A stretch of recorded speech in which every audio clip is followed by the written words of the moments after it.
السلام علیکم ورحمۃ اللہ وبرکاتہ۔ سب بھائیوں اور بہنوں کو بہت بہت مبارک ہو۔ ارے بھائیوں، بہت مبارک ہو، کیونکہ آج طی سفر فیر کے دن خاص عمل آپ لوگ اگر کر لیں گے، اس سے دولت بھی گھر آ جائے گی، دعا بھی قبول ہوگی، ہر حاجت بھی پوری ہوگی، ہر مشکل بھی حل ہوگی۔ صرف اسی فیر کے دن پچھلے سال نے اسے کمال کر دکھایا تھا۔ صرف کیا 21 بار اس وظیفے کو پڑھ لیا تھا اور اس نے سارے لوگوں کی زندگی بدل دی تھی۔ آج اس پیر کو ایسا نہیں گزرنا ہے، ایک بار اس وظیفے پہ عمل کرنا ہے، دنیا میں کامیابی ہے، آخرت میں بھی۔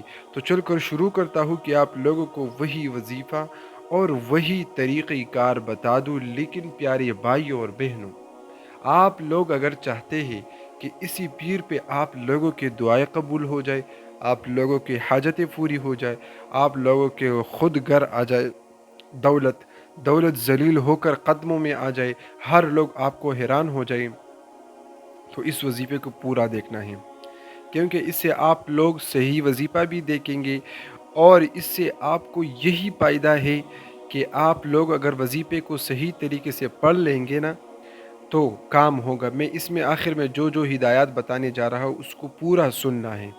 اکثر بھائی بہن یہی غلطیاں کرتے ہیں کہ وہ غلط طریقوں سے وظیفہ کرتے ہیں اور پھر بتاتے ہیں کہ شاہ صاحب میں نے وظیفہ کیا ہے۔ جب میں پوچھتا ہوں غلط طریقوں سے کرتے ہو، خدا را پیارے بھائیوں اور بہنوں، ٹھیک طرح سے وظیفہ پڑھ لینا، انشاءاللہ گارنٹی کے ساتھ کام ہوگا اور ضرور کام ہوگا۔ تو میں چل کر شروع کرتا ہوں۔ السلام علیکم ورحمۃ اللہ وبرکاتہ۔ امید ہے آپ سب خیریت سے ہوں گے اور اللہ تعالیٰ آپ تمام بھائیوں بہنوں بیٹوں کو خوش اور سلامت رکھے۔ پیارے بھائیوں اور بہنوں، اللہ تعالیٰ آپ سب کے حاجات پوری کر دیں۔ پیارے بھائیوں اور بہنوں، آج وہ 23 سفر کا بابرکت دن پیر کا دن آ گیا ہے، اور پیر کے دن کو بہت بڑی فضیلت دی گئی ہے۔ اسی دن پہ اللہ تعالیٰ اپنے بندوں کے دعائیں قبول فرما دیتے ہیں۔ اسی بابرکت موقع کو خدا را ضائع نہ کرنا ہے۔ انشاءاللہ اگر آپ لوگوں نے سالوں سے وظیفے کر رہے ہیں اور کیا ہے، کام نہیں کرتے، آج اسی پیر کے دن وظیفہ کر لے آنے والے پیر سے پہلے پہلے ہی آپ کی زندگی میں ایسی تبدیلیاں آ جائے گی، جیسے سورج نکلتا ہے تو پھر کیا ہوتا ہے نا، دن شروع ہو جاتا ہے، جب سورج ڈل جاتا ہے تو دن ختم ہو جاتا ہے، ایسی تبدیلیاں آ جائے گی، یقین مانو۔ بس آپ لوگوں نے اپنی زندگی میں کچھ کام کرنا ہے۔ تو میں وظیفے کی طرف چلتا ہوں کہ آپ لوگوں کو وہ وظیفہ اور طریقہ کار سب کچھ بتا دوں، لیکن اس سے پہلے ایک پوائنٹ اور کچھ باتیں یاد رکھنا ہے، کیونکہ وہی غلطیوں کی وجہ سے اکثر ہمارے پیارے بہنیں اور بھائی جو ہے وہ ناکام ہو جاتے ہیں، مایوس ہو جاتے ہیں، تو کام نہیں ہوتے۔ ان میں سے سب سے پہلے جو ہے وہ یقین رکھنا ہے۔ پیارے بھائیوں اور بہنوں، اکثر بھائی اور بالخصوص بہنیں جس نے یوٹیوب پر بہت سارے وظیفے دیکھے ہوگی، پلانے وظیفہ بتایا، پلانے بتایا، کسی نے تمنیل پہ لکھا یہ ہوگا، کسی نے تمنیل پہ لکھا اتنے کروڑوں ملے گا، کسی نے تمنیل پہ لکھا اتنے لاکھوں ملے گا۔ ہر کوئی وظیفے پہ کلک کرتا ہے، یہ ہوگا وہ ہوگا۔ جب وظیفہ کرتے کچھ نہیں ہوتے، پھر لوگ مایوس ہو جاتے ہیں۔ خدا را مایوسی کو چھوڑ دے، اپنی زندگی بدل دے، کام ہوگا، گارنٹی کے ساتھ ہوگا، انشاءاللہ انشاءاللہ بالکل ہوگا۔ آپ لوگ جب اس وظیفے پہ کلک کرتے ہیں کہ پلا چینل پہ کلک ہے اور وظیفہ دیکھا کام نہ ہوا، تو جو صحیح وظیفے ہوتے ہیں اسی طرح یہ وظیفہ، تو اس پہ بھی لوگ یقین نہیں کرتے۔ خدا را ان وظیفے پہ یقین رکھنا ہی کام ہوگا۔ یہ کوئی عام وظیفہ نہیں ہے جو ادھر بنایا اور ادھر آپ لوگوں کو بتایا۔ اس پہ پہلے کوشش کی جاتی ہے، اس پہ پہلے وظیفے پہ چھلے لگاتے ہوتے ہیں، محنت کی جاتی ہے، ٹرائی کی جاتی ہے، اس کے بعد آپ لوگوں کے سامنے رکھ دیے جاتے ہیں۔ تو یقین رکھنا ہے، ایسا نیت اور ایسا یقین رکھے کہ یہ وظیفہ آپ لوگ ختم ہونے سے پہلے پہلے آپ کی زندگی میں تبدیلیاں لائے گا انشاءاللہ۔ تو یقین پکا رکھنا ہے، عقیدہ مضبوط رکھنا ہے۔ ویسے قرآن کی ایک ایک حرف، ایک ایک آیت میں اللہ تعالیٰ نے ایسی طاقتیں رکھی ہے کہ اس سے لوگوں کی ایک حرف بھی پڑھ لینا یقین کے ساتھ دنیا بدل جائے گی، لیکن ہمارے وہی غلطیاں ہے، یقین نہ رکھنا۔ تو سب سے پہلے اس وظیفے میں پوائنٹ یہی یاد رکھے کہ یقین پکا رکھے، عقیدہ مضبوط رکھنا۔ دوسری بات کیا ہے دوستو، دنیا میں کوئی آج کل ایسا کام نہیں ہے، الحمدللہ سب کچھ کا حل ہے، کہ کوئی کام ہوتا ہی نہیں، سب کچھ ہوتا ہے، سب کچھ پیسہ کیا کہ سب کچھ ہوتا ہے۔ اگر آپ لوگ سونا چاہتے ہیں وہ بھی ملے گا، لیکن مایوس نہیں ہونا ہے انشاءاللہ۔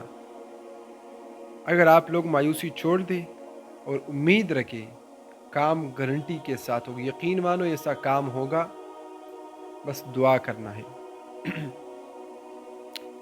اور اگر آپ لوگوں نے رات کو وظیفہ کیا اور صبح اٹھ گیا اور کچھ کام نہ ہوا، تو اس کا تو یہ مطلب نہیں کہ وظیفے کام نہیں کرتے، کسی بھی چیز میں کمی آ سکتی ہے۔ ایک بار پھر وظیفہ کر لے، پھر کام نہ ہوا پھر وظیفہ کر لے، 2-3 دن وظیفہ کر لے، کام ہو جائے گا انشاءاللہ۔ انسان کمزور ہے، کسی بھی چیز میں کمی آ سکتی ہے، تو ان دو باتوں کا لازمی خیال رکھنا ہے۔ ایک یقین رکھنا، دوسری مایوسی کو چھوڑ دینا ہے، امید رکھنا ہے، 2-3 بار وظیفہ کرنا ہے۔ اگر ان دو باتوں کے ساتھ آج اسی 23 سفر فیر کے دن یہ خاص عمل آپ لوگ کریں گے انشاءاللہ، 24 سفر منگل کے دن کو بھی وظیفہ کرنے کی ضرورت نہیں ہوگی انشاءاللہ۔ اور دوسری بات کہ آنے والے پیر سے پہلے پہلے ہی ہر کام، ہر حاجت ضرور پوری ہوگی۔ تو وظیفے کی طرف چلتے ہیں پیارے بھائی اور بہنوں۔ ان دو باتوں کے ساتھ آج وظیفہ شروع کرتا ہوں۔ تو شروع کرنے سے پہلے اگر آپ لوگوں نے ابھی تک وظیفہ سیکرٹ اسی چینل کو سبسکرائب نہیں کیا یا ویڈیو لائک نہیں کیا تو یہ لازمی کر لے۔ ہم اتنی کوشش محنت کرتے ہیں اور بالکل آپ لوگ یہ نہیں کر سکتے، تو اور یہ بالکل فری ہے، آپ لوگوں کا 1 روپیہ بھی نہیں لگتا۔ پیارے بھائی اور بہنوں، 23 سفر فیر کے دن کسی بھی وقت آپ لوگ یہ وظیفہ پڑھ سکتے ہیں۔